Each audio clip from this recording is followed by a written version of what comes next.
I would like to introduce our very first storyteller. Our very first storyteller comes from the Ute tribe. His name is Larry Cesspooch. Larry is a Ute storyteller and spiritual leader. He uses film and music and storytelling to convey his stories. He grew up on the Uintah and Ouray Ute Reservation on northeastern Utah. Larry is a Vietnam veteran, and after the service, he attended the Institute of American Indian Arts for his Associates of Arts, then went to Anthropology Film Center for his Bachelor of Arts, both in Santa Fe, New Mexico. Larry created the Ute Tribe Audio-Visual Department and is one of the first tribal production groups in the States in '79. They produced over 600 films for the Ute Indian tribe on the culture, language, and history. During his 23-year tenure, Cesspooch also served as the editor for the Ute Bulletin tribal newspaper and was public relations director for the tribe since 1990 to 2002. Larry maintains a sweat lodge holding bi-weekly ceremony and is one of the spiritual leaders for his Nuchu Ute people. Larry has been involved with the protection of Bears Ears National Monument and is often called by his native community to give invocations for many public events, the 68th United Nations Civil Society Conference and Utah's Indigenous Day. Thank you so much, and I'm going to turn the time to Larry Cesspooch. Mike, hello everybody, I'm glad to be here with you. Good to be with you on Zoom and this night of storytelling. My name, Cesspooch, it means white belly in the Ute language. My great-great-grandpa had a big white birthmark on his tummy, and so that was his Indian name, Ute name. And my Ute name is Aipuch, young man. Storytelling, we call it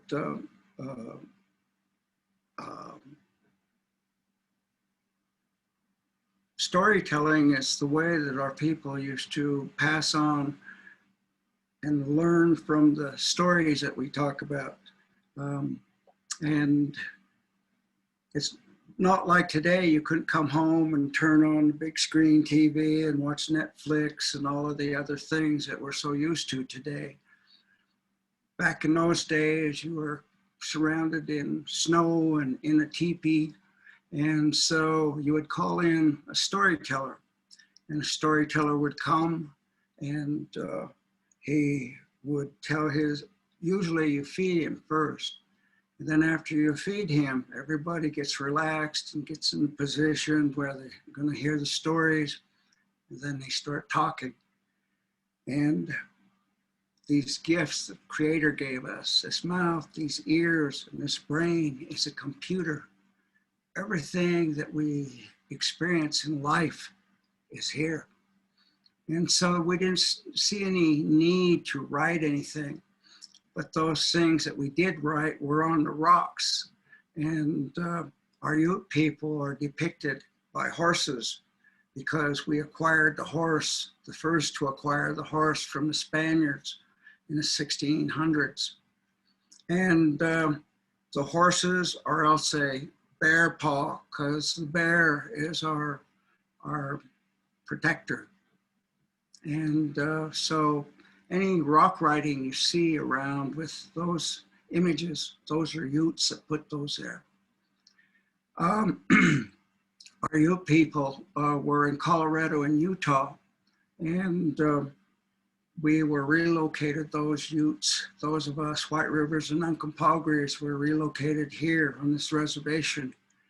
And Utah Utes were already here. So we're here today, and I welcome you to my home to do some storytelling. Basani kapani is what we call it. Basani kapani. So tonight I thought it would be appropriate to share our Ute creation story with you. One thing I want to say is that past statehoods, Utah tribes weren't involved too much. And to see that at least we get to tell our stories lets Utah know we Native people are still here. This is still Ute country in the indigenous lands. of now storytelling.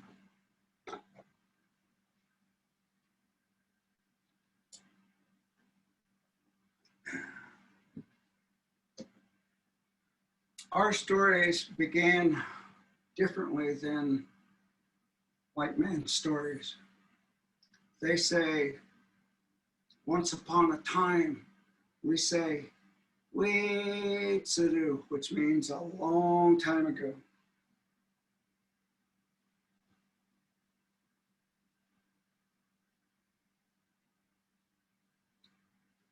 Weetsudu, Sonoy. Sonoy is the creator. Was up in the heavens, and he said to Gupaya, all by himself. And he was lonely. Sonoy was such a great thinker. He got thinking. He snaps his fingers.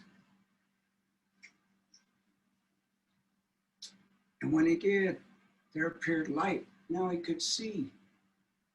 So he tells his light, we get Davach, you will be the sun. And he began to tell it of its responsibilities. Every day, you're going to come up and bring light to people's lives. Everything is going to evolve around you. And once he finished, he puts that sun, Davach, over his right shoulder. Now he can see, but there's nothing to see. And so he gets thinking. He has a magic staff. And his intention is to create Mother Earth. So he begins to make a hole through the heavens with his staff. And he works on this for a long time. Finally, when he was done,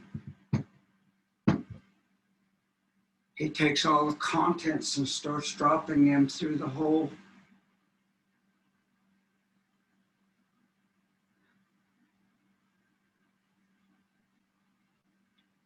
When he had dropped them all through the hole, it's been a while since I've told stories with the COVID.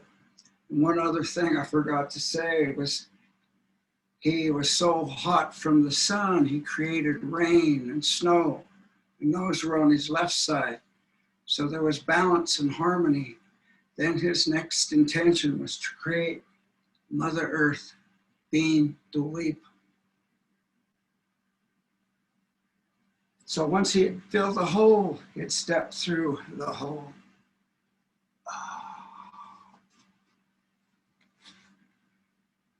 To find himself standing on snow-capped mountains, pretty much like we have today this winter. Maybe not as much as usual, but it was cold.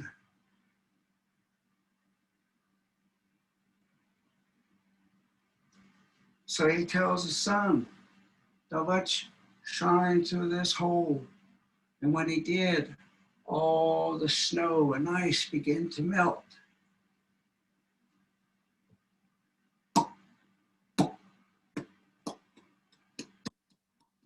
There were streams and rivers that eventually would create the oceans. With his staff, he broke off a piece.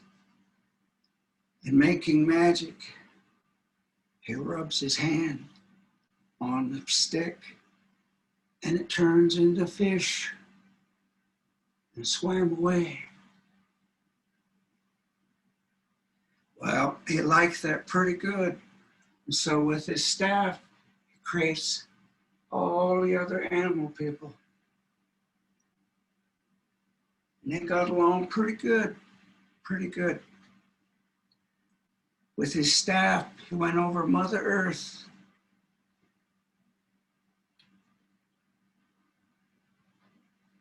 And everything began to turn green in colors of beauty.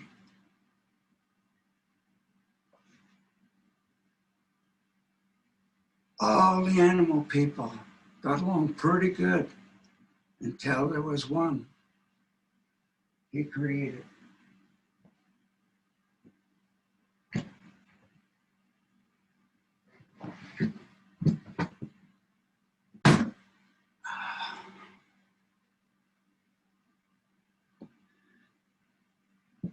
And that was Yakovich. Yakovich is always up to no good. In all of our all of our stories, he's the trickster. And in this, he is also too. Yakovich is his name. Not Yakovich, but yeah, Yakovich. Yakovich would always watch Creator. He'd always cause trouble.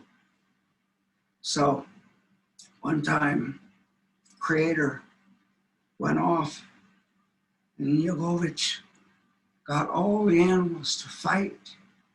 And they started fighting and fighting and fighting, because he'd go over to the girl animals and say, "Hey, pretties, those guy animals are talking about you there."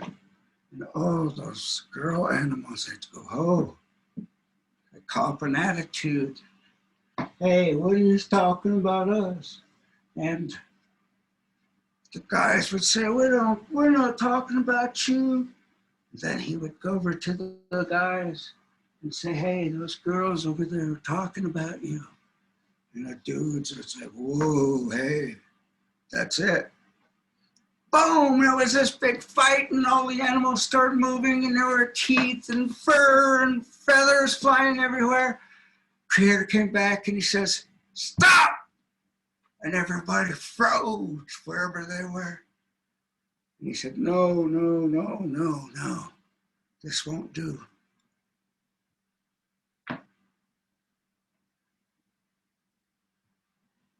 So he creates one that will be able to take care of Coyote. And it's Quiaget.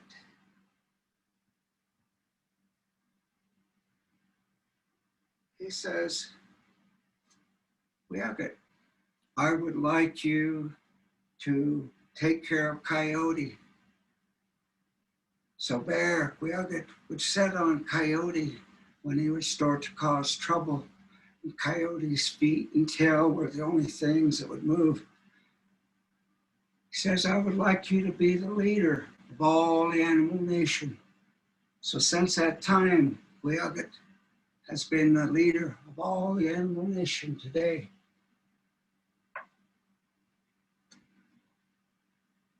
He keeps Coyote in check.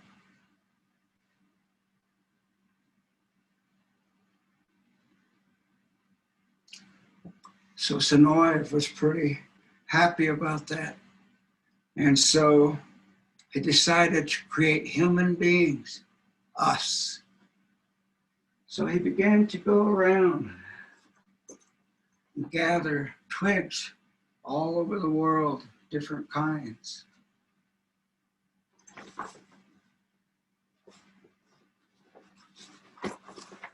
The Russian elm, the Chinese elm, the cottonwood, and he did this for a long time. So they began to get tired. And he puts his bag down to go catch a few Z's.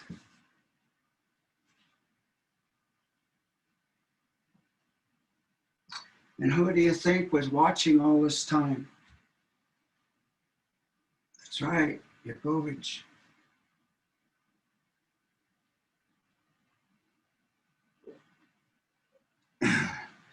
Yakovich was very curious what's in the bag.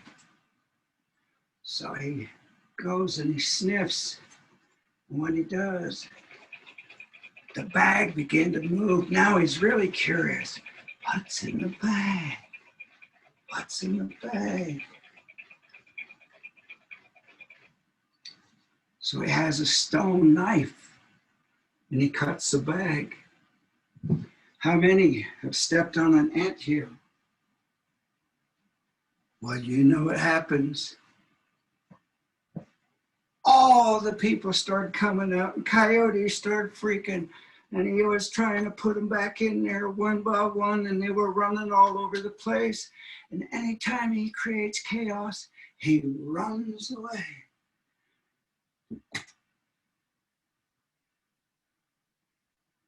Sonoy came back from his rest,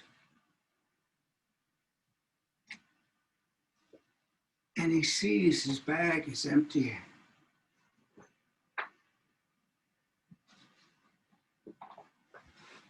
So he reaches inside his bag, and there's only one more people left. It's the Ute people. He says, Mwige, Nocho, Chajige, you are strong. You will be able to defeat all the rest. So I'm going to put you high in the Rocky Mountains of Colorado, high in these Uinta Mountains here in Utah, high in those mountains over in on the Wasatch Front. And that's how we came to be mountain people. Pretty awesome, huh? Well, Sonoy was still upset with Coyote. So he says, Yagovich, Beggy.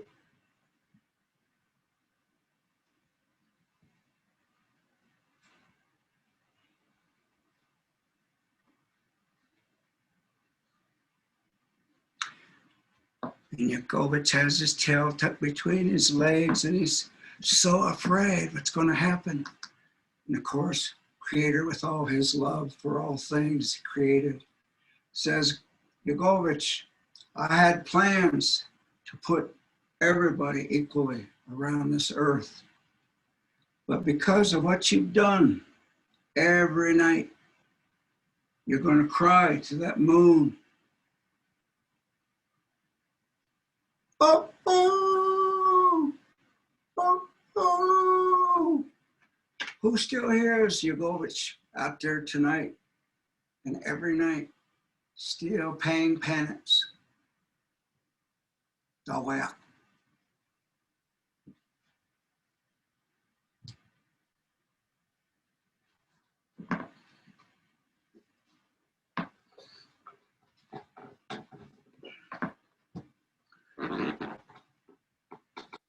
Well, I appreciate this time with you this evening. It was, I've just gotten over some of the virus, and so I'm still not up to snuff. Those of you who know me and heard my stories, but I felt it was appropriate to let the people of Utah know our creation story. We have been here for thousands of years, to their meager years. So thank you for this time, for hearing me, and allowing me this time with you to be with you. This is not a celebration for us, but we still move on. We still have our traditional ways. We still speak our language, and it's coming back stronger. So, Tawayak, stay strong. Chichige, Maikanu.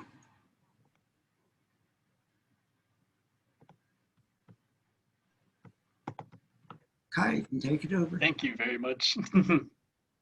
Thank you very much, Larry. This is an amazing story. And I really appreciate the knowledge and just the actions that came with it. That was really wonderful. Great. So right now, we'll move on to our next presenter, Miss Eleanor Tom, I believe. Is that right, Emily? I believe that are we not doing a Q&A between? No, the Q&A comes at the end, and yes, we're going Eleanor Tom next. Okay, so in that case, I will introduce Eleanor Tom, who is our next storyteller. Eleanor Tom is a tribal elder from the Paiute Indian tribe of Utah.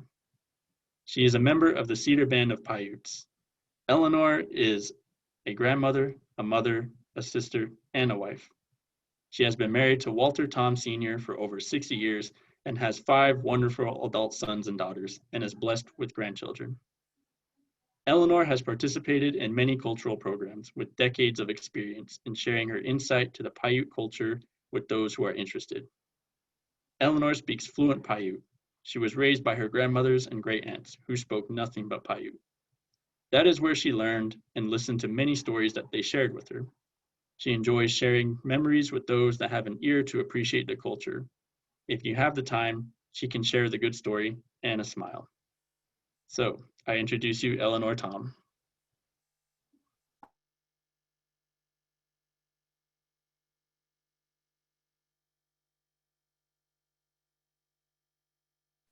Eleanor, you're still muted. There you go. You're on. Okay. Hi. Nanyod Nian Eleanor Tom. Lukuro Ibant, Surabant. Einstiche, Chupana, Ninikiapan in Suratsingot. Kahugai Pan, Umumungai. Umukumunikan Nini. Yan. Pun. Bahan Ipun.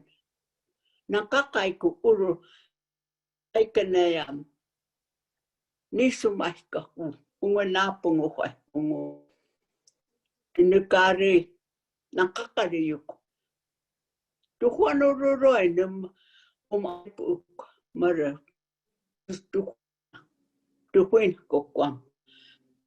Tamonit. Kachumuroy. Kachim. Apuy bang. Nakakarir. Nukuray na. Uray now. Which I yak. Imani mumide kwampahay.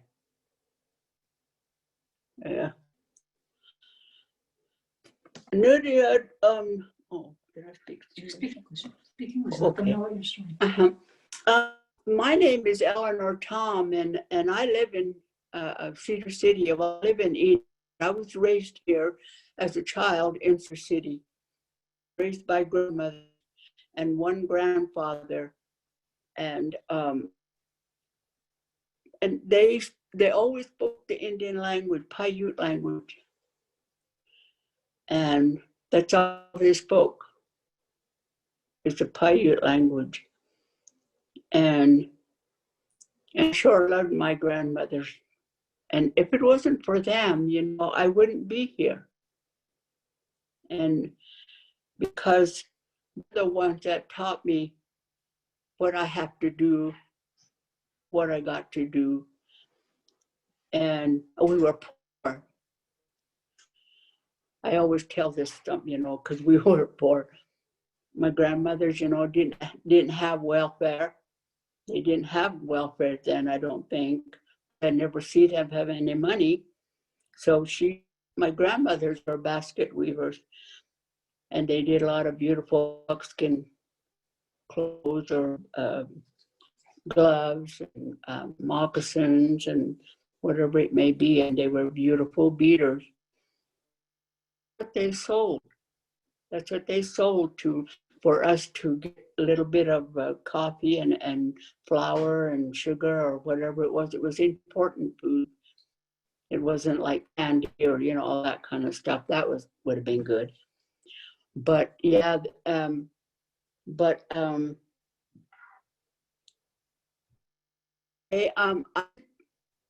I tell stories. I listen to, and I know a few of them.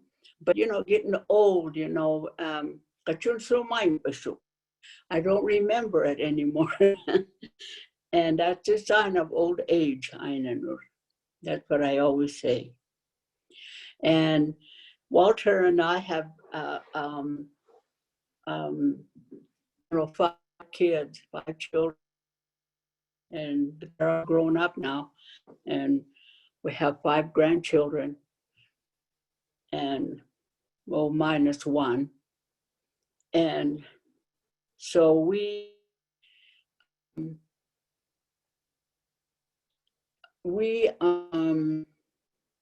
I think we raised them good. I don't know. You'll have to ask one of them to see if I was a good grandma or a good mother. I loved my grandkids so. And but anyway, I'm really happy to be here, tell the stories, and I would like to thank, the people that sponsored and I would like to especially thank the Paiute tribe of Utah. These are my people, and I would like to thank them personally. And I'm going to tell you a story about the lazy coyote. This is a winter story. And somehow I'm going to tell it in Paiute first, and then I will come back to you in English. And this guy is what we call the coyote. He is a sunango to us. And we call him, this is the Narama, lazy. Narama, sunango bungoy. Sunango bungoy Nisa Makubanian,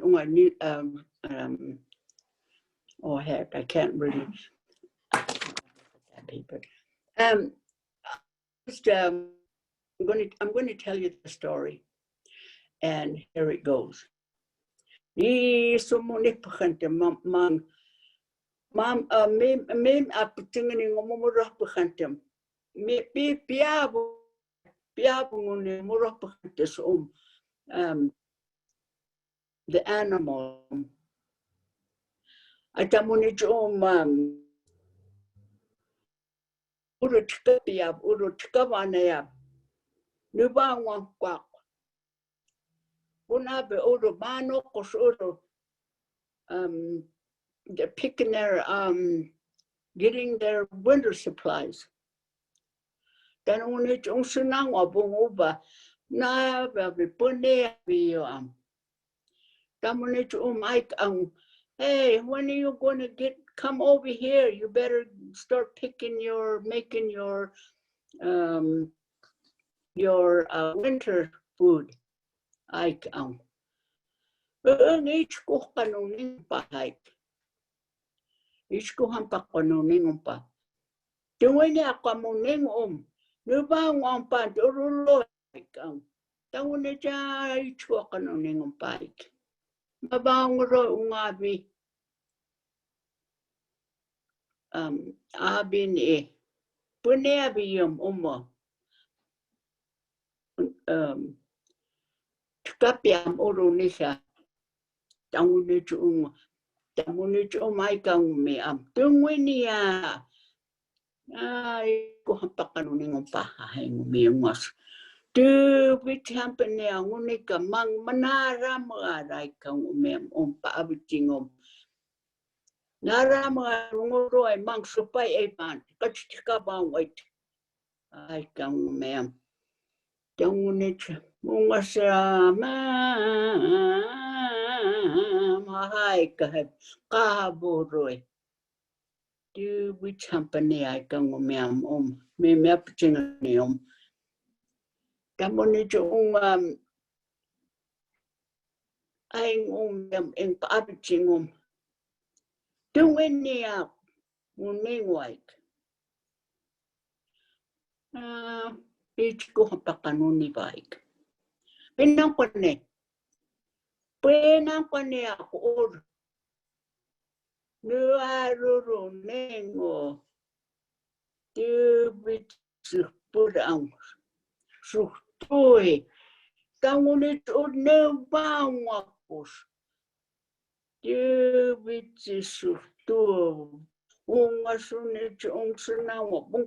Porque eu seu pai é yan.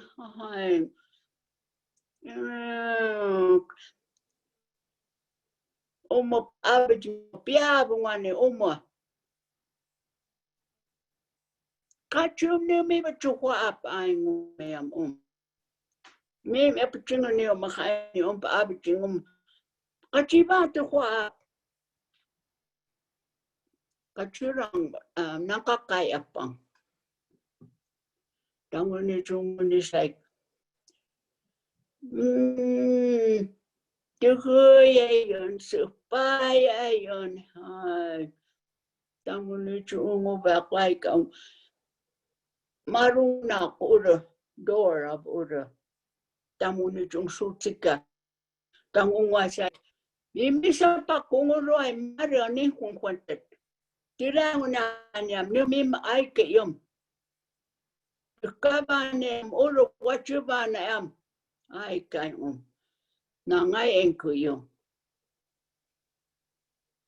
So anyway, they so they never fed him. He was freezing out there, but all they said was, so I'm going to read it to you in English. I can't really say it in. Okay, this one is The Lazy Coyote. This is a winter story. Sunango bunguroy coyote. The story goes like this. One day, all the animals were gathering and getting ready for winter, and the animals were gathering their winter food, and Sunangobung was watching them laying under a big tree and watching them. And the animals told and said to him, "You lazy coyote, you better get busy and gather your food for winter, or you will starve. Get your house built and your wood so you will be warm and food to eat." When he said, and tomorrow went by and by, well, come the cold snow and the wind. Well, the coyote got cold and he got hungry. No food for him. The coyote's hungry, knocking on doors, the big animals and the small animals. It didn't answer their doors. All they said to him was, "You were told to get ready for the winter, but you were too lazy. That's what you get for being that way, lazy." And anyway, my grandmothers used to say, that's why we're lazy today. Naramay. Don't listen. And no matter tried to tell us something, all we did was laugh. All we do was laugh and sing and be lazy. That's why we feel the cold and hunger right now. People are starving all over the world. That's what lazy coyote did to us. And thank you very much. I really couldn't remember. I told you I'm getting old. I don't tell this kind of stories, I used to, but where I'm getting old now, and it just, my memory. And so I want to say, forgive me for kind of skipping, and I hope you understood it though. And thank you very much. Thank you very much. Usha. Thank you very much. It's amazing to hear the Cedar Band Paiute language, and that is still being spoken to this day. We really are blessed to hear such a beautiful language. So now we're going to turn the time to our next storyteller. Our next storyteller is Antonia Williams. Antonia Williams is from the Wind River tribe in central Wyoming, and the Northern Arapaho tribe. The tribe are considered Plains tribe, and they share their reservation with the Shoshone tribe. Antonia graduated from BYU in Provo, Utah decades ago. Her people are the horse people, but fun fact, she is afraid to ride horses. She has raised 5 children who are all part Seneca from Cattaraugus Nation in the New York State. She has lived in Utah and in New York State the majority of her life. Antonia, now is your time. Thank you. I appreciate your time in listening to our stories from various tribal members. However, I didn't have the opportunity from my grandparents to teach me many stories, but I learned some of the tribal customs, and then I had to learn on my own how our people came to be. I'm Northern Arapaho from the Wind River Reservation, and we are also considered the Bison Path people. So the Northern and Southern Arapahos, they migrated from northern Minnesota and came to Wyoming, Oklahoma, and Denver, Colorado. They raised tobacco, which they said came to them supernaturally. And they interacted with the Canadian fur traders, the ones up north, whenever they needed to have supplies or help, and they had their horses from them. Their enemies were other tribes like the Blackfeet, Crees, and Assiniboine. Those are all the northern tribes. And according to a legend, a plague came, so they left the area, and they left the bad spirit, and they fled the southward until they crossed a large stream of ice. And what happened is 1/3 crossed, and another third was in the act of crossing the ice, but it became weakened by spring thaws. And the legend is a child saw a horn protruding, and he begged his grandmother to cut it off for him. There was another version that it was a young woman who wanted an awl. As the chopping began, a great monster arose, crushing the ice and drowning all the people who were crossing. Those who were on the south, they continued south, and then the others fled north to Wyoming. So we have Southern Arapahos who live in Oklahoma, but we have a lot of Arapahos who live in the Denver, Colorado area. And it was on a raid that the Arapahos obtained their first horses. The French, they called the Arapahos the cow or buffalo people. They were hunters by nature, but not trappers. So they used old hunting ways. And one of the ways that they would catch their buffalo, and I know this might sound hard to hear, but this is what they would do. They would run them to a cliff, and as they got to the cliff, of course, the buffalo would fall. And when they fell, of course, it killed them, and that's how they were able to get the buffalo. And the buffalo was used for everything. It was used for their winter food. It was used for their clothing. It was used for their robes, buffalo robes. And if I can get enough time, I'm going to show you a buffalo robe that my son made and decorated it. But another way they did it was they would fence an area with trees, and they would lay the trees 7 feet high, and they were about 100 yards in circumference. And the opening was just a small angular opening for them to get in. And they would lay dung along the sides because they didn't like, getting near that dung for whatever reason. I was never told about that, but that's how they would trap their buffalo. They never used it for selling until the white man came and totally demolished many of their buffalo. And to this day now, many tribes are raising buffalo, and we are able to get our buffalo meat if we want it, especially from my tribe. They have several stories about the man above, which is our creator, and the spider. And they felt that the spider does mysterious things, and he spins a web from his mouth, and then he suspends himself from the top of the web, and then he climbs up on it and does this process again and again. So this is a mysterious performance as far as many of the native people felt at that time. And this is in the 1700s.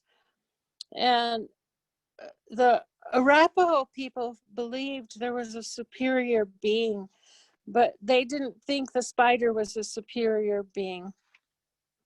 The other areas that our tribe does to this day is the Sundance, which is a Plains Indian concept. So that Sundance happens up in the Northern Plains, which would be Wyoming, Montana, all of the northern states. They have a medicine lodge, or what they call an offerings lodge. And at that time in the 1800s, 1700s, they had the practice of self-torture, and that was to show the creator how they could suffer and still live through it. Another interesting thing was that Lewis and Clark, he called our people the Blue Bead Indians because they loved the New Mexico turquoise. And what was interesting is that the natives were given beads from the French fur traders. And so that's how they got the way of beading. And now our people bead, and I never learned to bead because I wasn't very patient. Blackfoot, who was the Blackfeet people, their version of what Arapaho means, it means lots of tattoos. And they were very skilled in having tattoos for some reason. And they also were very good at fighting on horseback. And that was one of the things I was thinking about, because Kevin Costner, when he made Dances with Wolves, he was so impressed with the Plains people's horseback riding that he would watch them while he was filming, because he couldn't believe how they could ride horses and jump off and jump down. I remember seeing that in an interview he did. Now, here's another thing. My grandpa used to tell us, my grandma would say, if you don't behave, we're going to kill those dogs outside, and that's going to be your supper. And my grandpa would get mad at my grandma for it, because when his grandparents and great-grandparents were alive, dog meat was considered a dish fit for a chief. So that was one of their main foods. When they were put on reservations, they couldn't hunt, and that's what usually happened. Colorado, as I said, used to be one of the places where they lived. And before their separation, there actually were 4 bands of native Arapahos. There was the long leg people, who are the antelope people. There was the greasy face. There was the quick to anger. And there was the beaver. And at that time, anyone could go and live in any one of those bands if they chose to. So people had a choice if they wanted to live and move over there. And each band, believe it or not, had their favorite winter resort. So much like today, some people have winter resorts or cabins. And so that was very interesting. But the hunting excursions that they had were for purposes of war. And they would all meet at a specific place for midsummer ceremonies, much as they do today. In July, on our tribe, Wind River Reservation, we have many tribes who come to participate in the Sundance. And it's not just the Northern Arapahos, there's Shoshones, there's people who come down. There are other tribes who come to participate. So Sundance was one of the big ceremonies that people meet, especially in July, but we haven't had it because of COVID. And some of my children have participated in that Sundance. But we also have lots of powwows, and you'll see powwows all over the United States. And it's very nice when we see white people come because they can see the social interactions that we have, because most of our people enjoy meeting up with old friends and dancing. And I myself dance. I'm sorry, I'm trying to disconnect this. I'm getting a phone call, darn it. But I myself dance as a jingle dancer, and I'm almost 70 years old, but it's just something I love. I love to hear the jingles. Many of the tribes had nicknames, and some of the nicknames are going to sound funny to you, but here's what some of them were called. Some were called Ugly Face due to many people being badly pockmarked from the smallpox.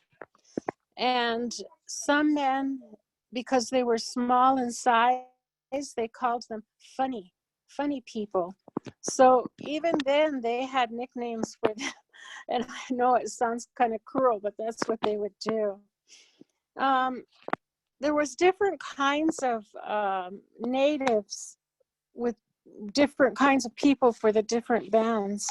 And one of the things was the lower Arapahos were Catholics.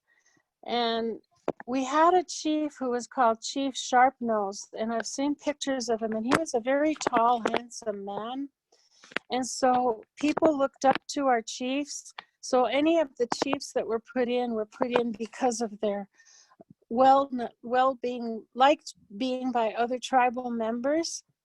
And it wasn't just anybody they would pick. It was somebody they knew that could teach them and help them.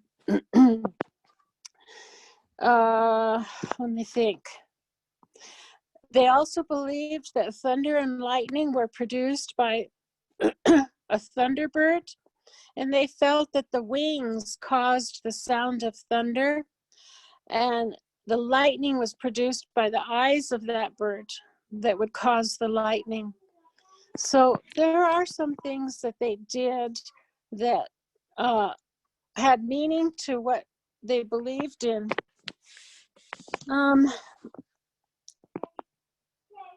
Oh, here's another interesting fact.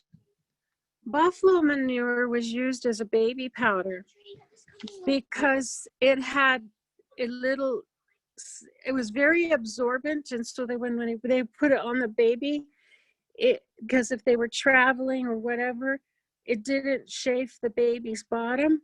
So buffalo manure was used because it was so absorbent. And they also used a lot of cradle boards, and you sometimes see the cradle boards that natives will still use, and we still have many who use them today. And the women back then used them because they could stand them up against a tree if they were working, or they could carry them on their back when they were traveling. And it was just something that they would use. And the one thing that was good that they would do is they'd let the children start eating lark eggs. So the meadow lark bird, they used to use their eggs to feed the babies.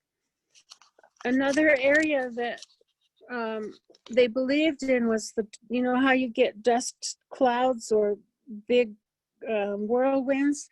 They believed that those big whirlwinds were people who were sick, and that spirit would come out in the whirlwind and go down the road, and that's how they would feel that the dead man's spirit was. So if you saw a whirlwind, sometimes they believed that somebody was going to die within 4 days. I'm just trying to think. I had written down a few other things. The lodges came from visions involving a man and his wife who were camping by the river. And he saw the light of a rising sun, a buffalo cow. And he wanted to shoot the buffalo cow, But the buffalo cow said, "Don't shoot me. I have things I want to tell you." And he told them different things that would benefit the tribal members. And to this day, some of them still believe that that's one reason why the buffalo is so special to us, not only for the food and the things it provided, but because of that spirit that was in that buffalo. Now let me give you a little bit of the English experience that they had with the tribe. The turning point came around 1841 when an Aztec prophecy foretold, "When the white men shall come towards the rising sun, the Indians' power and greatness must cease, and the night stars will fall, and the great medicine road of the white people," they said, "will be the Platte River with the buffalo crossing there." And the buffalo came by thousands, and it would change the color of the water that they would cross, and it would change the taste. So it wasn't just hundreds, it was thousands. And it was said by some of the pioneers that they could feel their homes shaking, they could feel the earth shaking, they could see the clouds of dust, and I can't even imagine such a majestic view. One of the sad things that happened was about 1843 when liquor was introduced to the tribes by the white men. And it was something that the Arapaho people did not like. And what they would say was that they didn't like seeing the men when they would take this liquor and be drunk, because they would be hollering and yelling until they could no longer stand it, and then they would fall to the ground. Another area with our people today, which we still do, is when there was mourning and somebody died, the women cut their hair, and we still do this. And the one thing we don't do anymore is they used to slash their faces or their arms, and let the blood flow until the end of the mourning period, which I'm not sure how long it was. I think it could have been 10 or 12 days. There were also in 1853 many, many massacres against Arapahos, Cheyennes, Sioux, Kiowas, Comanches, Apaches. At one time, when they had their great war pipe was passed, they had 45,000 horses, and they had 2,000 lodges put up on camp. And they met because they needed to discuss what was happening to all their people. And another thing that happened was when the Mormons came in 1857, they usurped the rights of the Indians, and they told the Arapahos the Great Father was sending troops to Utah to take away their country. And when this was done, it would be a simple matter to take the Indians' land. So some of those are the negative parts of what happened to the tribes when they came to Utah. I'm just reading a few things that I wrote down. When I was living on the reservation in 1958, I went to a Catholic school, and that's where they were putting many of the Native Americans, was in the Catholic schools. And that was one area that my mom felt it wasn't good for me. So she took us out and moved us away from the reservation. So this was some of the things that happened with a few natives, not everybody, but some of them. Today, our tribe raises cattle, and we have our own cattle ranch, and we have a casino like some other tribes. My family name is Spoon Hunter, and luckily they were able to keep that name, but in 1890 they were changed. Like one of the Arapahos was called Lone Bear, and they changed his name to Lon Brown. Another one was called Night Horse, and they changed his name to Henry Lee Taylor. Another man's was Yellow Calf, and they changed it to George Caldwell. And this was also when they gave us all census numbers. So every Native American who's enrolled in a tribe, we have our own census number to this day. My grandmother, and I remember this clearly, my great-grandmother lived in a log cabin, and she had her teepee next to it, the same way my grandmother did. So when we would go and visit, we always slept in the teepee or the tent because there was no room in their 2-room log cabin. This is just a little bit of the tribal information that I have. I don't have much story, so I wanted to give you a history. And I want to thank you for allowing me to do this, because our Northern Arapaho people, we don't get to tell those stories. So I wasn't fortunate to have my grandmother or my great-grandmother tell me any stories. So I hope this was an interesting information for you. And I'm going to move my phone over to show you the buffalo robe that my son created. Now that Native American people do a lot of beading and have a lot of artwork that they do, this is just one of them. And let me just flip my camera around if I can. This is a buffalo robe he did, a buffalo robe that he did. On the other side is the robe, and he's got different stories depicting what Native Americans have accomplished. Our first Native American astronaut, the dancing at powwows, social gatherings, the teepees for the powwows, and if you notice, camping tents for when we'd go to powwows. A buffalo design, the medicine wheel. This is an interpretation on beadwork of the car to the travois and the horse and our people following behind. These are the outhouses for the powwows, which is kind of funny. This is the Sundance depiction. This is the coal, the oil that in Montana, I think it was Montana, that they wanted to build a pipeline through, and they depicted it as a snake.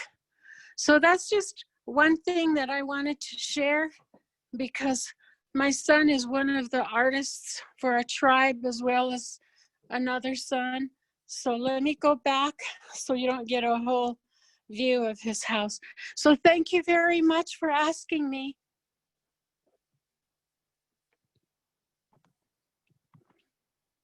Thank you so much, Antonia. History is always an amazing way to get to know a tribe and to get to understand how the culture has come to be. And we appreciate the history lessons, and we forever cherish the many things that the Arapaho tribe has done. For now, I will turn our time to Michael Gross. I will introduce him, as he is our next storyteller. Michael Gross is currently the Tribal Council Vice Chairman for the Northwestern Band of the Shoshone Nation. He is the grandson of May Timbambu Perry, a longtime historian and leader for the Northwestern Band. In addition to serving on the Tribal Council, Michael is involved with the Utah tribal leaders and is a singer, songwriter, musician who performs original music under the name Whisperhawk. Michael, now is your time. GaeLene, Nanuanai Dugini, Nidai Wongli Michael Gross. I said, how are you? My given Indian name is Little Hawk, and my English name is Michael Gross. Thank you, everyone that has spoken so far. It's always fascinating to me to learn about other tribal nations and peoples, to see how our stories intertwine and see the similarities in them, and also some of the differences in them. I'll be brief today. I want to keep things moving And I know that there's still some wonderful presenters after me. So I want to make sure everyone else has plenty of time. And like I said earlier before the conference or the webinar began, I am happy speaking for the least amount of time possible. So I'll sacrifice most of my time for the rest of you. But so maybe I'll just do one short story that, that I had prepared for today. As was mentioned, I'm from the Northwestern Shoshone tribe. We are actually relatives of the Eastern Shoshones, which share a reservation area with the Northern Arapaho. And so I've been to the Wind River Reservation quite a few times, especially over the last few years, doing tribal government, business, and things of that nature. Beautiful country up there, as is all of our country is, and all the places that are so special to our native people. So the Northwestern Shoshone, if there's anyone that's not aware, our traditional area is here in northern Utah, southern Idaho, parts of Nevada, parts of Wyoming mainly. The Northwestern Shoshone were known as Sosogoi. And it means those who travel on foot, and they would travel with the seasons. So have all traditionally been a traveling band of people that were hunter-gatherers, and they moved along with the seasons. They would, during the summertime, they would go different places for fishing. In the fall, they would go to other places for hunting, big game. Just depended where everything was. And so the Shoshone people covered a vast area, and not just the Northwestern Shoshone, but all Shoshone people made up a large portion of the Western United States. And of course, we had relationships with many of the other surrounding native peoples, and often traded with them and did different things like that. So, so let me read something, if I may, that it was a book that was put together in the early 2000s. It's a traditional Shoshone story. And I'll have a book here, and I don't know how well you can see it, but I'll try my best to show the pictures after I read a page. It's called Coyote Stills Fire. And something that you'll notice with in Native American storytelling is the coyote comes up quite a bit. And I think in most cases, as far as I know, coyote is known as somewhat of a trickster or a troublemaker. And at least I know that in traditional Shoshone culture, that's how coyote was viewed, as someone that was always up to mischief. And this is a story that was published by the University of Utah Press. And this book is out of print, but I am trying to see if we can get these reprinted. Not just for my, our own people's benefit, but for the benefit of all people. Wonderful story, beautifully illustrated. And so anyway, I'm working with Utah State University to see if there's any possibilities there to get some more printed up. But some of you may have this book. I think you can pay a ridiculous amount of money on Amazon for a copy. I think some people have them for sale. It's up to you if you want to pay that kind of money, but just know that I'm hoping that we can get, a reprint of some of these. So stay tuned for that. So I'll begin. Every winter, grandmother came to the Mosankani Valley to gather her people. There were hot springs there, and fish and game and plenty of shelter. It was the old one's time. Grandmother was a storyteller. Grandmother, tell us how Itzap, old coyote, stole fire. Oh, that's a good story, but remember, if you fall asleep during the story, we all go to bed, which is tradition with Shoshone storytelling. If an elder, a grandparent perhaps, or parent were telling a story, if anyone fell asleep, the story was over. And I find myself doing that I don't know, I don't know if that's something that's just, only applies to Shoshone people, but I kind of find myself doing that thing, where if I don't feel like I'm being listened to, then I don't like to keep talking. And so that's kind of how the Shoshone did their storytellings. If they felt like nobody was interested or they started to fall asleep, the story time was over, and maybe we can try again tomorrow. So they wanted to know how Coyote stole fire. And Grandma said, "Oh, that's a good story. But remember, if you fall asleep during the story, we all go to bed." "Ha and who," agreed the children. So I don't know if you can see that. Maybe I can adjust this somewhat. That's the Mosankani Valley. That is our one of the places where the Northwestern Shoshone spent their winters. Can you see that better? Also, the site of the massacre at Biaogoi, also known as the Bear River Massacre, which we just memorialized at the end of January. So that was a wintering place. A lot of stories were told. Moving on. Coyote was walking along and was tired of being cold. He called the animals together. "Let's go to the desert lands in the south," he said, "and steal the people's fire." "Ha and who," said the animals.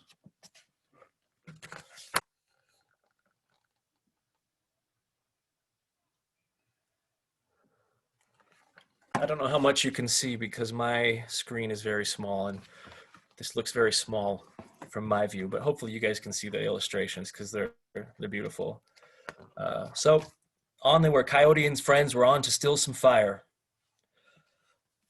Coyote chose pack rat, stink bug, and porcupine to go with him. The friends walked a long time.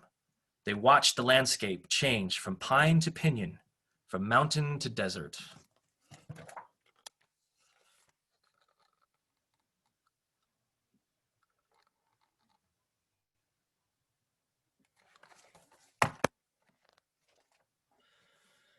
Nearing the camp of the people in the south, Coyote searched for a disguise. "Those people don't need to know who I am," he said. He tore off long shreds of juniper bark to make a wig. Pack Rat said that he looked good.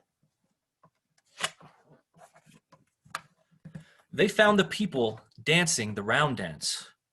So Coyote and his partners happily joined in.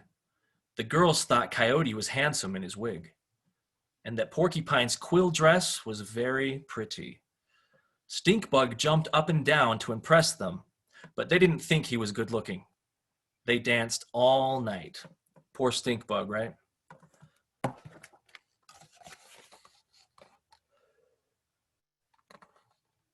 So there's them with their friends in the south, joining them around the fire, dancing all night.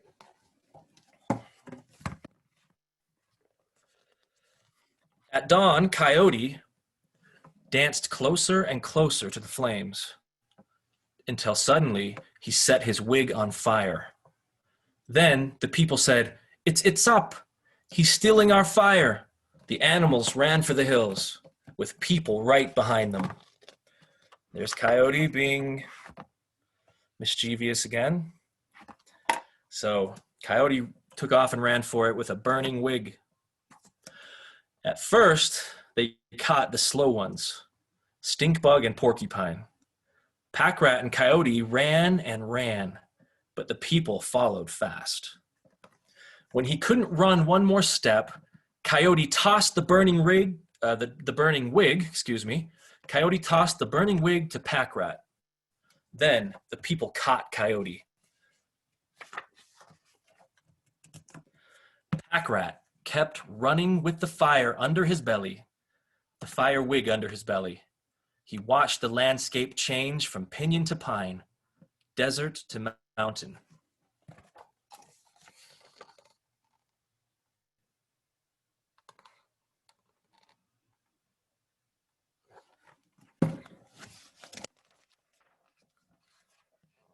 Finally, Pack Rat reached his nest, and by then the fire was a little red coal. He blew on it gently, He added twigs, and soon he had a fire to share with all of the other animals in the area.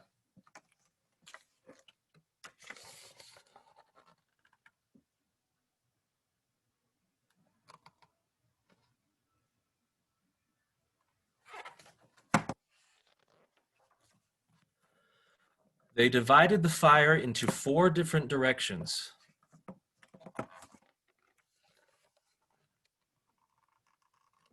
A theme that is common among a lot of Native American groups.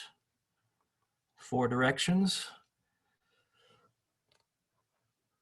Well, you can see that, hopefully, okay.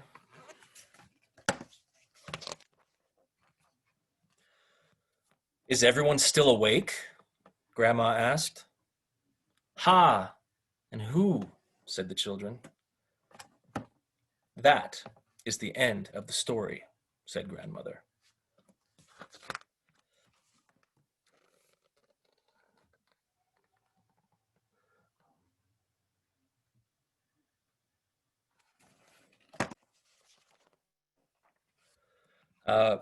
So that's it for Coyote Stole Fire.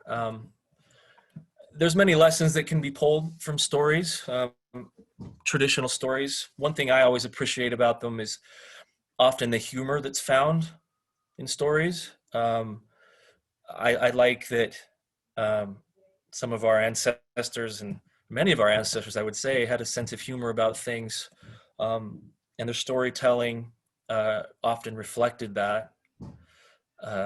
And I like that they are unique in their own way. Sometimes they're just very matter of fact, and there's not happy endings or anything like that. You know, sometimes it's just a slice of life as they see it. Sometimes it's simply just for entertainment, and there's no great meaning behind it at all, just like modern storytelling. But thank you for letting me share that story with you. There's many other stories that I find interesting, and there's many interesting stories from many of our tribal nations that I would encourage everyone to look into. That's all I got. Thank you, Kai, and thank you everyone for letting me tell that story. Thank you very much, Michael. It's super amazing to see and hear stories that bring out the comical effects and also with the seriousness with it, if you understand what I'm saying. It's very genuine, and we appreciate those stories to the fullest. Now we're going to turn our attention to our next presenter.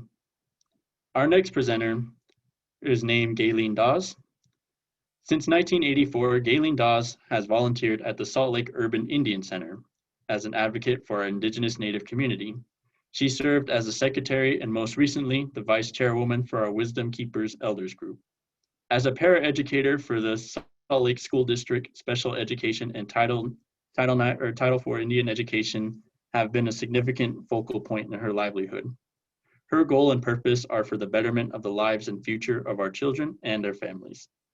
As a citizen concerned about mass incarceration, juvenile justice, pardons, parole, and recidivism, she did join the Utah Prison Advocate Network, which meet every month. So now I'll turn the attention and time to Gail Dawes. Yat equasene, Ikeha, Quashada Hasoto, Anigi, by Henson, Kashil Sot Eyatach Hotesh Ash. Thank you for this opportunity. I really appreciate having opportunity to share a little bit of my personal story entitled Cowboys and Indians. Anyone want to play Cowboys and Indians? Well, growing up, my siblings and our friends at the boarding school created scenarios of cowboys chasing down and capturing Indians, subduing them and victoriously riding off on our make-believe horses. Thinking back, I don't recall the Indians ever winning. I'm sure we put up a great fight. However, there were quite a few Indians acting and looking like cowboys on our reservation. My father, uncles, grandpas, the men in my community resembled cowboys, wearing Tony Llama boots, Stetson hats, Levi jeans, silver buckles, front snap shirts and strutting in their cowboy swag. The Diné people have been known to adopt the cowboy customs and styles of attire, music, and even entertainment. I witnessed some of the best Western line dancing at our local chapter houses. Hundreds would attend, dancing to the thump and swing of Diné country music bands like the Fenders, Wingate Valley Boys, and the Navajo Sundowners. Some of our musicians do see country music as a fundamentally Diné genre or music. It is culturally intimate, performed and recorded for our Diné audiences with the right kind of rezzed out lingo like shahani or shahar or shachite, my chitty. The scheme of language or res accent and word, style and vitality highlights our country music, which bonds listener and performer, that become an expression of our cultural sovereignty, heritage, and history. Overall, country music has always resonated with love, loss, and linked to family, land, and community. One summer, my little brother returned from living in Flagstaff, Arizona, with a brand new bicycle singing, "These are a few of my favorite things" by Rodgers and Hammerstein, wearing cowboy attire, and tell me about his rendition of the Cowboys' favorite TV shows like Bonanza, Gunsmoke, Lone Ranger, Rifleman, and my favorite, Rawhide, specifically Clint Eastwood as Rowdy Yates and Paul Bringer as Wishbone. One nice summer afternoon, Grandma Frank went somewhere and left us to tend the sheep and household duties. While going about our chores, my little brother brought to our attention that we had company coming up the road. We went out to see if we could make out that person that my little brother stated in his observation. He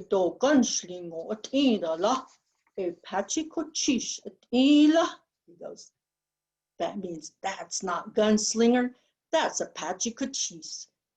It was Biyazi on her brown quarter horse heading up the road, her slender body shifting side to side in sync with her pony's stride, her skirt flapping in the breeze, her tsias bouncing up and down.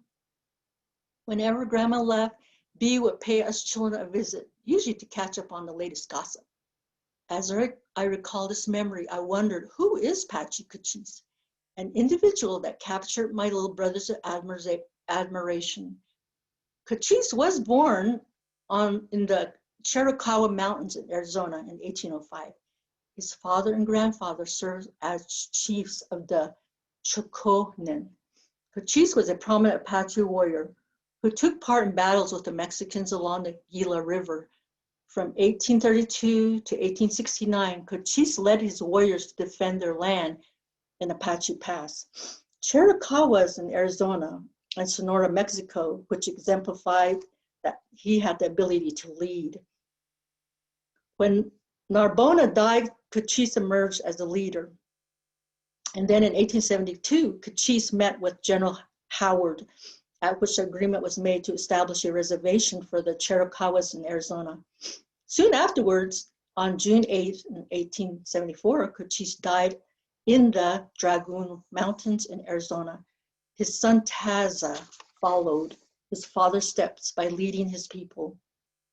Cochise was a pretty good, all right Indian in my book. As children, we lived in two worlds, and our understanding of intercultural interpretations were formulating. A memory that is permanently fixed in my mind is at times I went to grocery shopping with my mom. My mom is illiterate, so she would take us along to read the labels of items. At one market, she had me look at a bag of peas. I felt the bag. The contents were round, small, and frozen. In the corner of the bag read bird's eye, and I was like probably 4th grade, with the bird-shaped symbol. Not being familiar with frozen peas, I interpreted the label and the contents of the bag being genuine frozen bird's eyes. Her response was, "Wow, white people eat the weirdest things." Our children are the aspirations, desire, hope for the blessed and the enduring future. As we got older, we realized that our family, along with other Dine families, emulated the cowboy methods of livelihood. We maintained an exemplary horsemanship, sustained deep ties to our land, and endured a bittersweet and precious connection to a strong ranch identity. Our families planted and harvested. They raised cattle, horses, sheep, pigs, chickens, and I even saw donkeys and rabbits, turkeys at some farms. This way of life was adopted by the post, the long walk, the boarding school era, the Indian Termination Act, and the Relocation Act. The Indian Relocation Act is a law that initiated a 10-year plan to provide tribes vocational training throughout various cities in the country. It intended to encourage indigenous natives to live on reservations, to leave the reservations and assimilate into the general population of urban areas like Salt Lake City. Between 1950 and 1960, as many as 750,000 indigenous natives moved to cities as part of the relocation program. Some did adapt, embrace, and succeed by this plan. However, there were also the arduous long-term effects of cultural shock. Racial discrimination, segregation, as well as being pierced by separation and loss of identity. In the late 1960s, our people began to form intertribal communities to challenge federal government policies, self-determination, civil rights, and sovereignty. Groups like the National Congress of American Indian Movement, or AIM, and the Native Indian Youth Council were organized. And then in 1968, AIM was organized in Minneapolis with members crossing tribal lines to make good trouble. From 1969 to 1971, our activism caught the attention of our nation with the takeover of the abandoned penitentiary on Alcatraz Island. In the 1970s, protests brought members from across the nation to Washington, D.C., known as the Trail of Broken Treaties, and also the occupation of Wounded Knee on the Rosebud Indian Reservation. The motto, "Kill the Indian and save the man," was no longer acceptable, logical, or tolerated. In my community, we witnessed a revival of our autonomy, uniqueness, and sacredness. The movement inspired cultural renewal across the nation. My family held blessings and prayer, supporting the movement, and participated in the fight against systemic poverty, shoddy USDA services, negligent Indian health services, harsh and cruel BIA scheme, and the indoctrination of churches. Then in 1973, during the Wounded Knee occupation on the Pine Ridge Indian Reservation, South Dakota, members of our high school Indian club organized a walkout in Chinle, Arizona. We also participated in protests against bigotry, police brutality, and ripoffs in the border towns of Gallup, New Mexico. And AIM member Larry Casus had been shot and killed by the Gallup Police Department. This era planted a seed of bitterness in my heart that would become a rotten fruit too foul to endure. At the march and protest in Gallup, my sister Sharon pulled me aside. She said, "You've got to speak to the people." I hesitated. I was a shy individual who would rather be in the shadows than the spotlight. She insisted. It took God Almighty, the memory of my ancestors, and the final push for my sister Sharon to get me on that stage. Anyway, we made the front page of the Gallup Independent. Then from 2013 to 2015, my cousin George and his wife Lola invited me to vacation with them in Yellowstone National Park. The magnificent Tetons are mountains and a half. Old Faithful burst with hopefulness. And the buffalo roam with self-assurance. My Creator was revealing His grace, goodness, and glorious being to me. For years, I fumed, despised, and raged at the atrocities I witnessed upon my people. It was unjust that cowboys occupied this fertile, serene, and thriving grassland, while my people lived amongst arid, waterless, and scorched reservations, with devil dusters dancing across our horizons, horny toads grasping for moisture and heat, the heat waves hovering on red mesas. How dare these cowboys bask in comfort along the Snake River? For 120 years and 6 generations, Phil Wilson's ancestors ranched in Jackson Hole, Wyoming. His family had come from Texas as ranchers. They lived a cowboy culture as ranchers, rodeo champions, and also reviving the heart, soul, and spirits of mankind. The Wyoming Cowboy Church would promote and sponsor a Western Day in Jackson Hole every year. It was at one of these gatherings that my Creator stirred me to put down my stony heart and receive a heart of peace, serenity, and love. The stronghold of hate, prejudice, and rage was just too much for one person to bear. Instead, I chose to accept God's blessings and favor on whom He chooses to forgive and ask for forgiveness. Reluctantly, I approached Mr. Phil Wilson and shared with him my battle and triumph over hatred. He listened attentively to me and said, "I am so sorry." He gave me a great big cowboy hug and prayed over me. For the next few years, I made sure I received that hug. Before there's healing, we must come to terms with our trauma. Before we can truly unify, we must understand. Like Dr. Martin Luther King said, upon the mountain of despair is a stone of hope.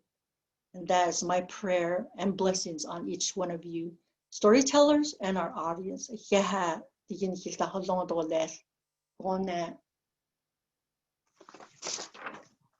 Thank you so much, Gail.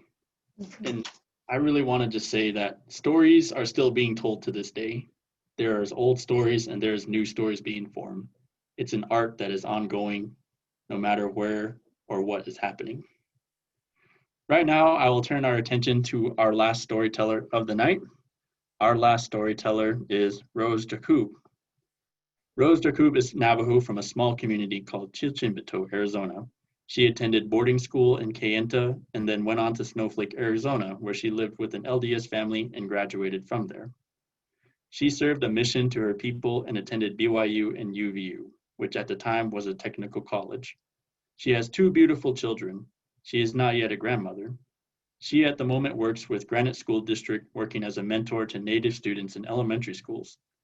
She loves these precious children and wants them to succeed and make a name for themselves. So now I will turn the time to Rose. Hello, can you hear me? Yes, we can, Rose. Good. You can't see my face, but I will try my best. Yat Eshe Rose Jakub Yanishkif Kaban Schlegel for the Chitney Bush's Chin Kachitni A Dashiche Ado Hashkishni A Dashinador Hanarani A.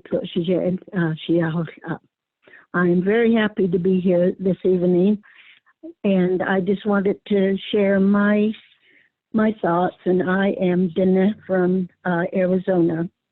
I'm going to tell you a little story, and then I want to sing a song that goes with a little bit of this story that I'm going to tell. In the beginning, the holy people, the Dine, created Father Sky and Mother Earth in a perfect harmony and balance. Male and female were together working, and they created this beautiful world. From Father Sky, the sun shined brightly and rain fell abundantly to Mother Earth. She was nourished and energized, and all the earthly creations flourished. The seasons were in perfect order, and everything worked together as the holy people had planned. Father Sky was proud of his universe. From a clear blue sky, the powerful sun warmed the earth in the daytime, and at night the moon and the stars provided light for Mother Earth so that she would not be in darkness. Mother Earth was beautiful. Everything flourished and grew large. The majestic mountains met the clouds in the sky. The trees grew tall and plants of every kind and color grew in abundance. Streams and rivers flowed crystal clear with sweet water, and the animals were monstrous on the ground and in the skies. Then one day, Mother Earth became proud, and she boasted, "Everything here belongs to me. Everything that walks, crawls, or flies is under my control. Because of me, they are beautiful." Father Sky did not like what he heard. He replied, You're only beautiful because of me. Anything that walks, crawls, or flies only exists because of my energy." "Oh no," said Mother Earth. "I control everything on Earth. Everything here exists because of me. You're way up there, far away. How can you have anything to do with what happens here on Earth?" Then Father Sky said, "Fine. You be in charge of the Earth, and I'll be in charge of the sky. We won't work together anymore." This was the first big argument between male and female, and they decided that they would go their separate ways and have nothing to do with one another. Father Sky was very angry. Many stars fell to the earth, or, like the meters we talk about came from the sky. The air became thin. Lightning and thunder were everywhere, but rain never reached the earth. The seasons changed as the days, seasons, and years went by. Mother Earth, no sun, changed. Mountains erupted into volcanoes, and hot lava flowed through the once beautiful valleys. The trees became petrified forests, and the crystal clear water turned salty and poisonous.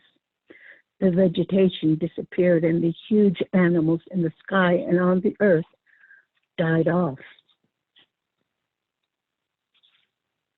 Excuse me. After 4 years, only 4 plants and a bird were left on Earth. Somehow they managed to survive despite the lack of moisture in the thin air.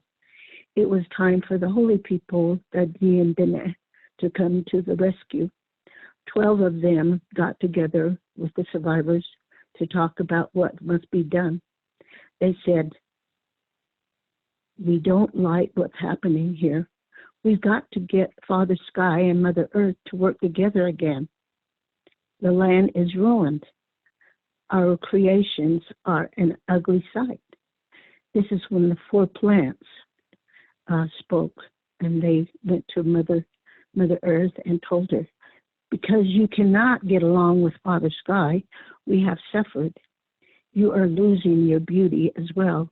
Please come to an agreement and restore harmony between Earth and sky." Mother Earth thought about what the plants were saying, and she realized that the argument had to end. "You're right," she said. "This has gone on long enough. I was wrong when I thought I could do this all by myself. I will send a message to the Father Sky and apologize to him for what I said. We will compromise." She sent the only bird left with a message to Father Sky. He flew up and up and up until he disappeared into the clouds. Mother Earth, the holy people, and the 4 plants waited for the bird to return with a message from Father Sky. Finally, after 4 days, they saw rain appearing in the clouds from the south, and they heard thunder. The next day, the thunder came closer. On the 3rd day, the clouds were darker, and they were almost above the survivors. On the 4th day, lightning struck. Out of the clouds and lightning flew the bird back down to earth. And lightning flew the bird down to earth, and with him he brought the answer from Father Sky. rain, and the smell of fresh air. Mother Earth began to come back to life. The moisture restored life and energy, and the plants and the creatures reappeared. The cedar tree, the tobacco, the yucca, and the sage were the 4 plants who had survived the ordeal, and the bird who took the message to Father Sky was the great eagle. The holy people, Mother Earth, and Father Sky told the survivors, because of your courageous and stamina, you will be used in ceremonies by many people. From that day, the difference between Mother Earth and Father Sky was settled. Both male and female rain fall from the sky. Mountains and rivers are male and female. Plants are male and female. And of course, the animals and the birds are both male and female. Everything on earth and in the heavens is equal, and they work together. That is why the Dine say, at the end of every ceremony, beauty had come again. And I thought I wanted to share the story and just let you know that our land, all that is created by the Creator, is something that we need to hold dear into our hearts and to always be mindful of it and to know how special we are as holy people, that we are special people here. We, the people of this land, the holy people, and to always be grateful for the things that we have been blessed with each day. The air we breathe, the food we eat, and the mountains that surround us, and our people, our children, our grandmas and grandpas.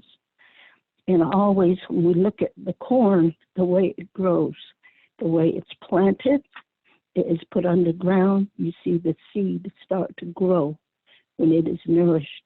And every day it grows and grows and grows.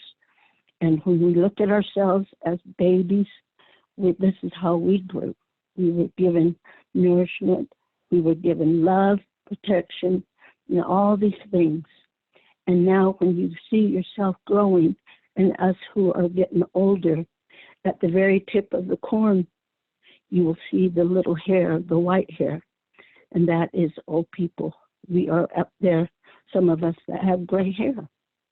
And so the wisdom that we learn from our parents, I always thought my parents were not very, educated.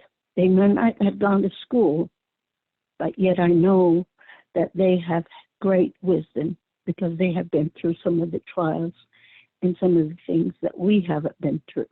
And now at this age, I'm seeing that and I'm hearing their voices.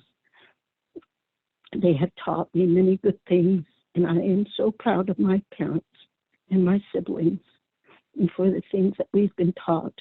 And right now I want to share a song with you. This is a song that I think about when our people were taken away from our land, and we were in Fort Sumner for 4 years. And the joy they felt when they were told that they were going to return to their land. And this is a song I want to sing.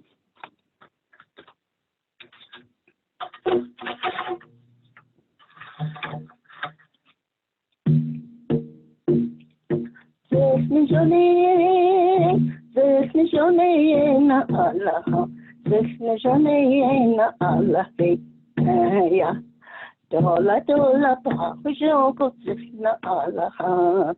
Dola dola ba hujoko tsna alaha. Zesne jone na alaha. Zesne jone na alaha. Ya. Teke na yutlas kunana alaha. Teke na yutlas kunana alaha. Zesne jone na Allah, na Allah, Naya. Dola dola pa hujoko na Allah. Dola dola pa hujoko na Allah.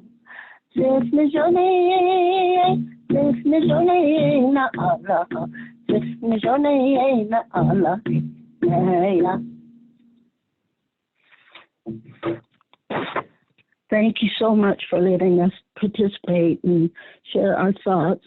And just to let you know that stories that are told have always brought comfort and joy and teachings.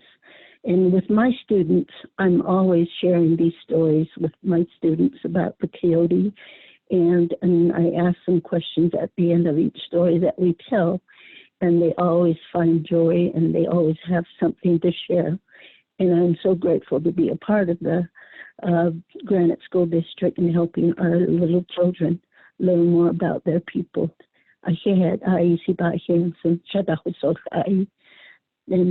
And hope that all that we teach our children and our people will always be in their hearts, and that someday they will look back and say, I remember the story that my mother and grandmother and grandfather have told me. And so thank you. I really appreciate all of this.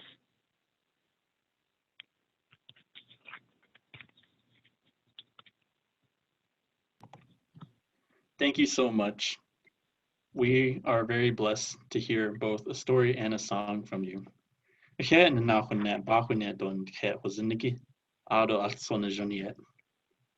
Right now, I'd like to ask all of our storytellers to turn on their cameras as we will go into our Q&A session.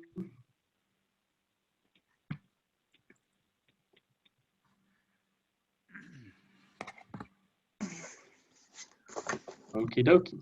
Now, for our Q&A session, I'd like to start off by asking a very open-ended question, and I shall start with Larry. If Larry is there. Here I am.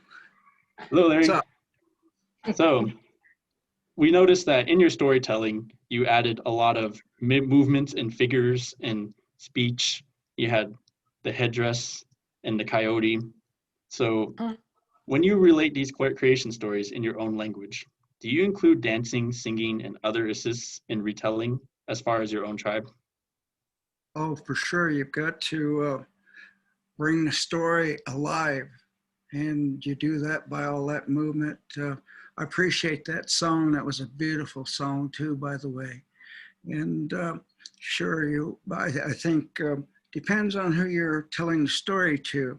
If you know, say like your grandkids, you want to sing a special little song for them, or you want to do something special so this computer that they have, their mind will remember it and be able to pass that on.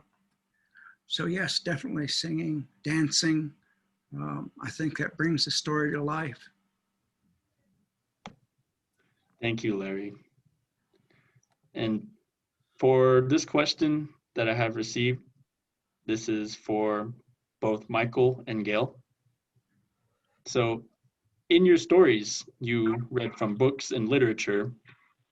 In what ways do you hope to educate the Indigenous community through writing stories, through published works, or I'd say blogs or whatnot? Ladies first. I was going to suggest, yes, please, first. I just happened to have a grandpa that came to the Delcom boarding school this wintertime and told the coyote stories about the Neketche in our language. And our people, our elders, are natural storytellers with a lot of humor and animation. So I just naturally began storytelling when someone approached me from the Urban Indian Center to do a story with our youth. And then this is the second time I've appeared sharing stories that I've shared with my own experiences. And I type it out kind of because I'm a teacher and everything has to be typed out, double spaced. But I think it's a losing art. It's an art that we need to revive. We need to mentor young people to appreciate language, that keeps us who we are, identifying ourselves, our people, our sacredness, our creation, and that needs to continue. So. Kai, could you repeat the question one more time so I can be accurate in my response? Okay, so the question is, in what ways do you hope to help the Indigenous community with storytelling through writings and published works? Well, I think, look, I'm the grandson of someone that was very important to our tribe, and was a historian for many years, in my grandmother, May Timbimbu, and May Timbimbu Perry, I should say. And it was sort of her life's work, writing stories down. I mean, you know, as I think with many cultures, it's very much an oral history, and I know that's how it was, you know, with us. And not many things were written down. The elders tell stories, and then hopefully the young people that hearing the stories would in turn tell those stories to their children and grandchildren. And but you know, things have changed a little bit these days, especially I know for our tribe, as many of us have assimilated into white culture, and many of us have married people from different cultures. Some of those traditions and stories can be lost because we're not getting the same sort of story time that many of those that came before us have had. And so I think it's important for me to kind of continue on the legacy of storytelling in whatever way that is. I think most of my storytelling comes through music. As was mentioned, I like to write music and I record music, and not necessarily traditional music, but I do incorporate often certain themes, cultural themes that are unique to the Northwestern Shoshone. And I think through that and through telling some of these traditional stories that have been passed down through family members of mine, I feel like that's me doing my part. Because a lot of culture has been lost. I want to try to preserve what we do have left. And so, you know, just kind of keep it going forward the best that I can. So, yeah, I think it's really important, at least these days, to write things down. Thank you. Now I'm going to ask a question that applies to all of our storytellers. And I will start off with Eleanor. So, do you think storytelling and telling the history of Indigenous tribes, and from your knowledge, is a good way of establishing a connection between other cultures and religions from all around the world, and even here in the United States?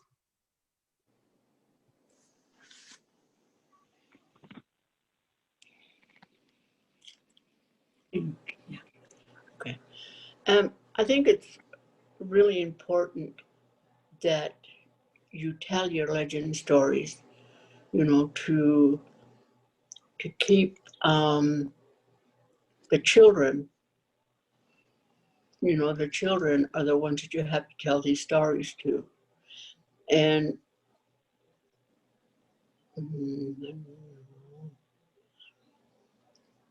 what else was that?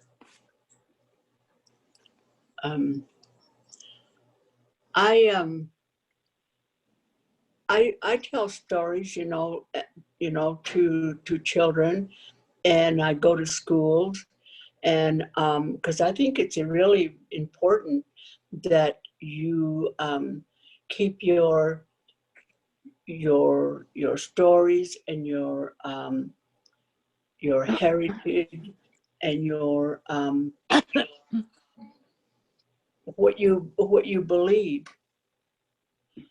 And I believe in a lot of things. I'm old-fashioned, you know. I grew up, you know, old-fashioned. I never went to school, and when I need to know something, I have to ask my kids, what does that mean? And I'm not smart, but my kids tell me don't say that. But I'm old-fashioned. I'm just raised old-fashioned ways, I guess. With grandmothers, not having a whole lot of things, and I tell this to my grandkids. Grandma never had all these things that you kids have, and so my grandmothers would tell me, my grandkids would tell me, Grandma, don't tell me no more stories. It's too sad. But when I was listening to the stories, when the grandfathers, was telling the stories, and we'd all do this during the night. And we lived in one 2-room house. And storytelling was about this time in the evening when we got through eating. And I would sit, and sometimes, I would fall asleep. I'd get kind of drowsy, and then I would, kind of go like that, go. But my grandfather had a thing they call a poro. It's like a poker. And when I'd fall asleep, he'd poke me really hard, on the side or wherever he's aiming at. And I would jump up really fast, and I have to wake up. And so that's why I was, treated that way. If I didn't listen, then I always got poked with the poker. And Boro Waikum, Mano Ninum, Mam Outsing, Napung, Achum Nakam Aikum, Boro Manum, Pokaming. My grandmothers were very strict. And if I didn't listen, I think I got more spankings than all the other kids that lived around us. Because I didn't listen. Kachinang kabay. Durian kuhum, nume, nune. Kachinang kamay. Kwepang. And I was just a little girl that just, didn't have a mother. I had a mother, but, my grandmothers, when I was little, had given me to my great-grandmother. She's the one that raised me. She's the one that I was given to because I had to help her, gather wood, chips, and take the fire out of take the ashes out of the stove and take it outside. And she would tell me,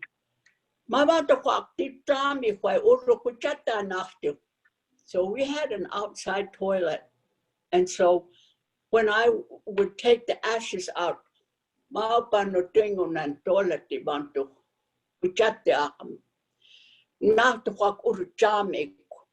dumped that ashes inside of the toilet. That kills that smell.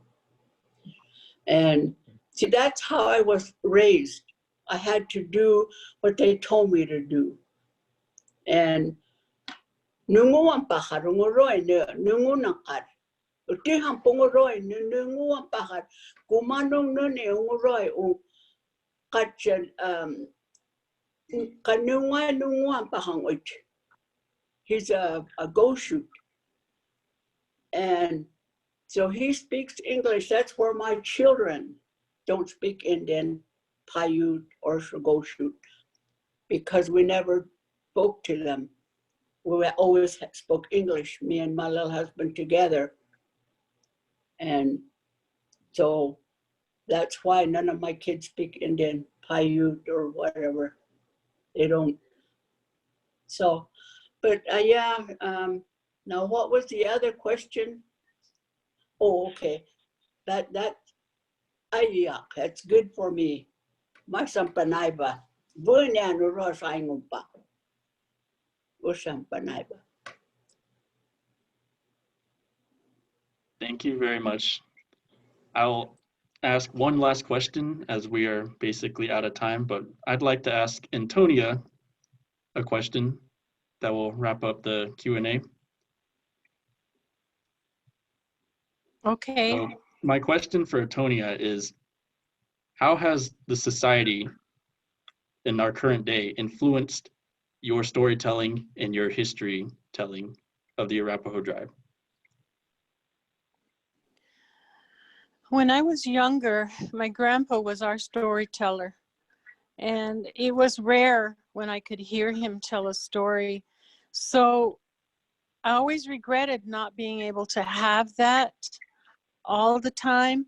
So now I tell my grandchildren and my kids things that happened while I was growing up, what I went through in a Catholic school as a young child, the things I faced that were difficult as far as racism growing up. I also told them the happy times.